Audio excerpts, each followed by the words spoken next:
প্রথমবারে যে সুজির বিস্কুটটি এত দুর্দান্ত খেতে হবে আমি সত্যি ভাবতেই পারিনি জানো। এটা আমি প্রথমবার ট্রাই করলাম। আর এই বিস্কুটটি করা খুবই সহজ। একটা নারকেল নিলে তার মধ্যে দিয়ে দেবে 1 প্যাকেট সুজি, একটা নারকেল কোড়ানোর মধ্যে 1 প্যাকেট সুজি আর 150 গ্রাম মতো চিনি, আর এর মধ্যে দিয়ে দেবে কাঁচা বাদাম থেতো করে। ব্যাস, এই মণ্ডটি ভালো করে আঁট করে মেখে নেবে। আর মনে রেখে একদম জল ব্যবহার করা যাবে না, এতে নারকেলের দুধেই এই মিশ্রণটি মাখা হয়ে যাবে। তার সাথে আছে চিনি।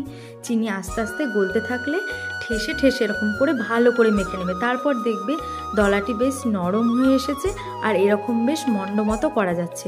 তারপর আর কি নিজের মতো শেপ দিয়ে নেবে। আমি এরকম বিস্কুটের মতো চ্যাপ্টা চ্যাপ্টা করে শেপ দিয়ে নিয়েছিলাম। তারপর ডুবো তেলে একদম কম আঁচে ভেজে নেবে। 1 পিঠ হয়ে যাওয়ার পর আবার 1 পিঠ উল্টে ভালো করে ভেজে নেবে।